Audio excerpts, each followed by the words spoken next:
Tere tulemast järjekordsesse videosse. Tänases videos siis läheme Porsche festivalile, vaatame, mis seal huvitavat on. Okei. See on ikka seal lõhna õhus tunda. GT3 RS. Paneme edasi. Teil WC on ka siin kuskil. Ja lisaks ma otsustasin siis rääkida, et kuidas ma jõudsin rohelise 718 Cayman T-ni. Miks ma selle auto just valisin.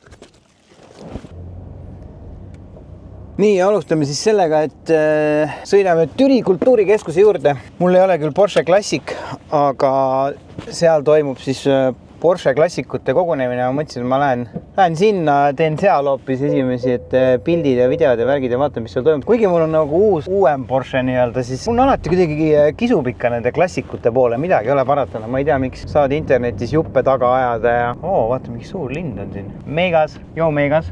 Et kui mul see 996 oli, siis ma tegelikult mäletan, et ma nagu vingusin selle üle kogu aeg, et issand jumal küll. Aga ühesõnaga, kuidas ma jõudsin selleni, et osta endale 718 Cayman T. Tegelikult on siuke veider asi, nagu ma vaatan oma elus üldiselt, siis mul on siuke muster, et ma käitun vastavalt võimalustele ja siis, et mul võib mingi mõte või soov olla, aga siis avaneb mingi uus võimalus ja siis ma nagu lähen sellega. See oli mingi täiesti suval, mingi aprillikuu õhtu, ma mäletan, me olime Porsche esinduses, seal oli see Sony PlayStationi Gran Turismo event, seal seisis seesama roheline 718. Vaatasin seda hinnasilti, mis seal kõrval oli ja mõtlesin, et täitsa crazy, et kes need inimesed on, kes siit esindusest neid autosid jõuavad endale soetada. Aga mul jäi kohe selle auto juures silma see spek, vaatasin rohelist värvi, täpselt minu teema, mustad või ütleme siis tumedad väljed ja kollased detailid sees, et mul jäi see nagu kohe silma. Ja siis samal ajal, kui ma seda näppisin ja niisama ilastasin, siis üks Porsche töötaja läks mööda ja ütles, et jube hästi sobib sulle. Ja ma mäletan siiamaani, et ma hakkasin nagu naerma konkreetselt. Sest et nagu ma ei näinud mitte mingisuguses universumis, et ma poole aasta pärast tulen ja ostan selle auto sealt ära. Ma just olin aasta otsa ehitanud oma 996 ja ma teadsin, kui kallis on tegelikult Porsche maintainimine ja remontimine ja hooldamine. See on võib-olla üks asi, mida inimesed nende klassik Porschede puhul võib-olla ei arvesta või ei tea, et näiteks minu auto, et kuigi ta maksis nagu 20 000 eurot, kõik, mitte kõik, aga väga paljud jupid, mida sa vana 911 juures välja vahetad, siis need uued jupid on tegelikult samad jupid, mida kasutatakse uute 911 puhul. Ehk siis ehkki su auto on 20 000 eurot maksev, siis tegelikult mingisugune veermiku detail või mis iganes pärineb autolt, mis maksab 150 000 pluss. Ühesõnaga vaatasin seda rohelist 718, seal oli need täitsa pekkis, et mega lahe spek, aga mul ei ole elu sees varianti seda endale soetada. Kavalad Porsche müügimehed olid, et aga kuule, ma teen sulle nalja pärast ühe pakkumise. Ja ma mõtlesin, et see on nagu suht loll, et miks sa nagu võtad pakkumise autole, mis käib su jõust nagu 3 korda üle, vähemalt 4 korda üle. Kui ma mäletan, siis esinduses oli selle auto hind seal kõrval niimoodi ilusti sildiga pandud äkki 102 000 eurot. Eluses ma olen tavaline kontoritöötaja, töötan 9-5-ni, ma ei hakka eluses endale 100 000 eurost autot ostma. Aga siis nad tegid mulle pakkumise. Esinduses oli see auto küll uus, aga sellel hetkel, kui mina seda autot ostma hakkasin, oli ta olnud ju 3 kuud demoauto. Ta oli olnud Audru ringrajal terve suve, ajakirjanikud olid selle autoga saanud ringi sõita. Ehk siis tast oli natuke nagu see õhk juba nagu, sest hinnast oli natuke see õhk juba välja lastud. Ta pakkumise hind oli 75 000 eurot. See oli ikka veel suht naeruväärne, ma ütlesin, mul ei ole nagu, ma ikkagi olen täiesti tavaline inimene, mul ei ole mingit suurt uhket firmat kuskil peidus ja ma ei ole mingi pätt ka. Et 75 000 eurot maksta auto eest tundus ikkagi täielik jaburus mu jaoks. Aga siin juhtus selline asi, et minu enda 996, mille ma olin ostnud, siis oma raha oli ma sinna alla pannud 15 000 eurot. See on normaalne auto hind. 20 000-ga selle 996, oma raha oli mul seal 15 000 eurot, ülejäänud oli sponsorite raha. Lisaks siis kogu see remontimine ja update imine, kõik oli ju ka seal 911 Hamlet projektis nagu kinni maksud erinevate sponsorite ja koostööpartnerite poolt. Ja ma olin siis aastaga suutnud selle auto ehitada sellisesse konditsiooni, et selle hind oli 30-35 000 eurot. Mis tähendas seda, et nüüd sellest 75 000 eurost, mis selle rohelise Caymani hind oli mul olemas juba 35 000 eurot. Ja nüüd, kui ma läksin liisingu pakkumist küsima ja ma sain põhimõtteliselt pool raha sissemaksuks panna, tegelikult tuli see kuumakse täiesti talutava suurusega minu jaoks. Mul ei olnud kunagi olnud mõtet endale 718 Cayman T soetada, aga kuna kõik need joondusid niimoodi, need planeedid ja tundus, et kui üldse millalgi, siis kohe nüüd, et võib-olla kui ma olen kunagi vanem 40-45, et siis ma ei suuda seda hobiautot endale sellisena nagu ratsionaliseerida. On aeg tõmbame selle Kaimani endale ligi ja vaatame, mis elu toob ja nüüd ma olen tänaseks juba üle 2 aasta selle auto omanik olnud. Ütlen ausalt, et paremat otsust lähiminevikust väga ei mäletagi ausalt öeldes. No nii, ma olen igast Türile jõudnud ja siia peaksid nüüd siis need klassikud oma mingisuguse konvoiga jõudma. Inimesed reaalselt juba ootavad siin, vaata, uhkeid vanu Porschesid. Siin on reaalselt nagu siuke ootusärevus üleval, ma ütleks. Inimesed on nagu varakult kohale tulnud, turvamehed turvavad, lapsed jooksevad rõõmsalt ringi ja ootavad Porsche paraadi. No nii, let's go, Resk. Nii, kohe üks ilus 944, 996, 997, 2 tükki. Päris pikk järjekord siin.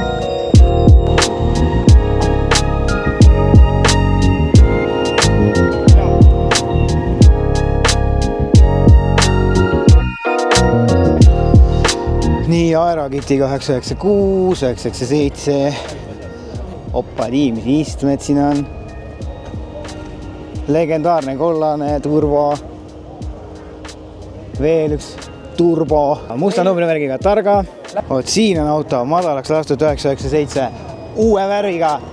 Pau, color reveal. Puhas klassik. 992. Ma olen selles mõttes ikka lihtne poiss, et pane klassikule Aerokitt külge ja ongi korras. Et mu maitse selles osas vist ei ole muutunud. Noh, kuidas edeneb ja kuidas teil siin edeneb? Teil edeneb siin. Väga hea.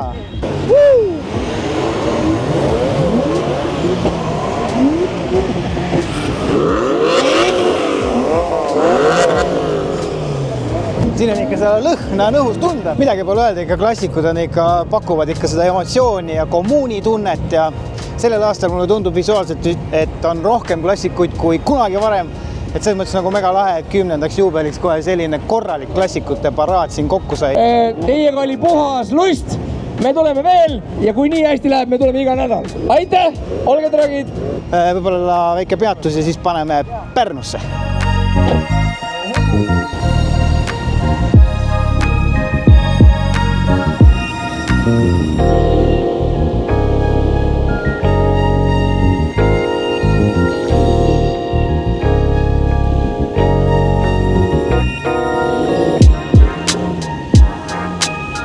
Nii, Türi Alexelas kiire joogipeatus. Kahjuks siin poodi ei ole, ma endale jooki ei saa osta. Küll aga saab mu auto siin juua. Loomulikult maksan ma äpi. Not sponsored, by the way, väga oluline märkida.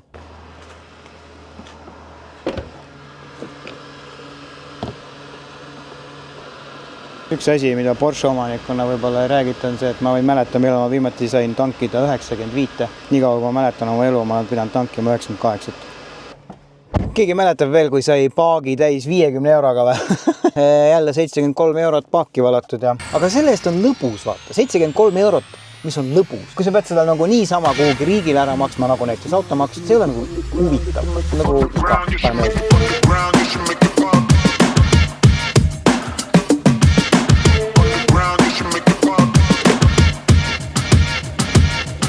Tere!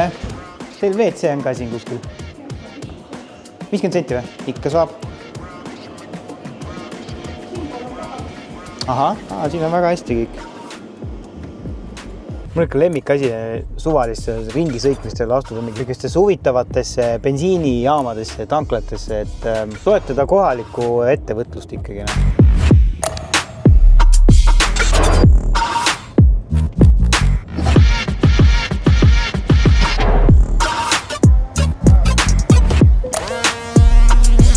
Tere! Ei ole plaanis rajale minna täna? Kas pilet oli? Ja ikka. Super, skännime siis. Seal QR-kood pidi olema. Aga kui rajale lähe, siis peab ikka tegema lepingu. Sa rajale lähed või? Ei lähe just. Ei lähe. Ja, seekord ei lähe. Ma kuulsin, et sa lähed rajale. Ei just ei lähe. Ei lähe. Mul on pidurite vahetus järgmine nädal, ma ei saa minna. Super, aga mõnusat päeva siis. Aitäh!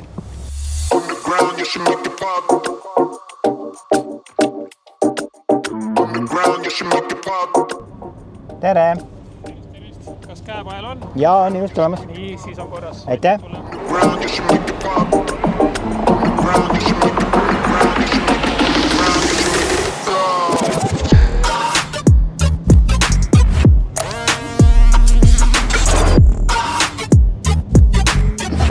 Tere!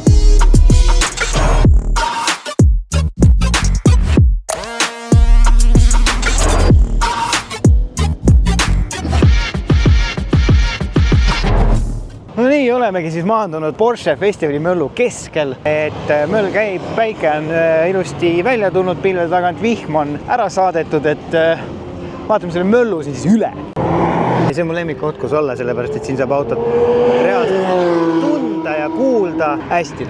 See on ikka hea heli, mida halba pole öelda. Mul on erakordselt kahju, et ma ise ei saa sellel aastal Okei. Et ma ei saa ise sellel aastal rajale minna, sellepärast, et mul on kahjuks on mul auto piduriklotsid läbi ja ma sain piduriklotside vahetuse aja alles järgmisesse nädalasse, nii et ilma piduriklotsideta ma ei soovitaks rajale minna. Nii et pean lihtsalt siin pisar silmanurgas vaatama, kuidas teised saavad oma autosid siin Porsche ringil nautida. Siin siis kohtume teist aastat järjest minu ühe lemmikautoga Eesti teedel Python Green GT4 RS. Lihtsalt väljed, kõik õige. Kui lahedatest autodest siin rääkida, siis Python Green GT3 ilus, vaata seda Swan Necki. Ma ei tea, kas on üldse võimalik enam auto ilusamaks spekkida. Kuldsed väljad näevad ägad välja, ma ise loomulikult oma autole kuldsed välgesid ei paneks, aga samas, kui ma nii seda praegu siin niimoodi vaatan, siis ütleme nii, et väga hästi õnnestunud. Ehk siin festivali alal toimub igasugused erinevaid tegevusi, näiteks siin samas oma auto sõiduoskusi testida. Siin saad oma nime kirja panna ja siis saad auto ja lähed teed takistusraja läbi ja siis läheb aeg kirja ja kõige kiirem on loomulikult võitja. Ja tegelikult see ülesanne on keerulisem, kui see tundub, ma ütlen ausalt, et ma olen ise seda päris mitu korda teinud nii Eestis kui ka mujal riikides. Nii sealt nüüd kohe tuleb üks väike start.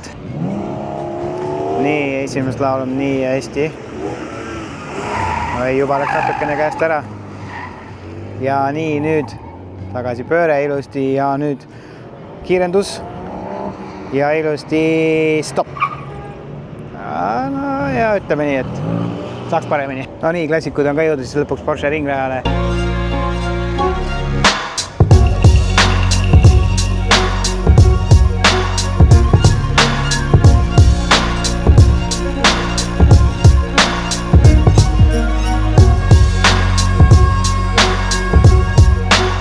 Let's go!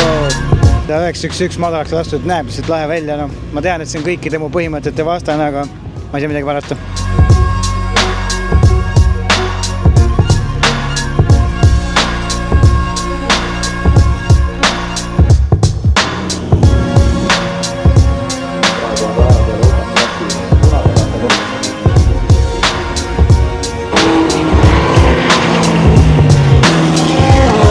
Nii, ideaalne võimalus siin siis võidusõitu jälgida. Vaata, kus siit pillid nüüd tulevad vaikselt. Ees läheb loomulikult GT3 RS, must, Batmanikas.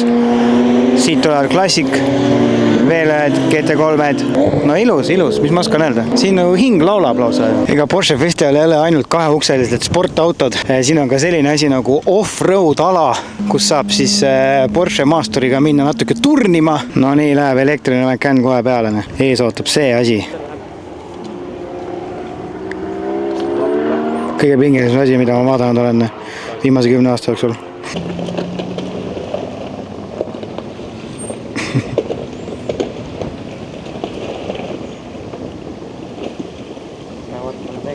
No näed, jupukäre, uskumatu lugu.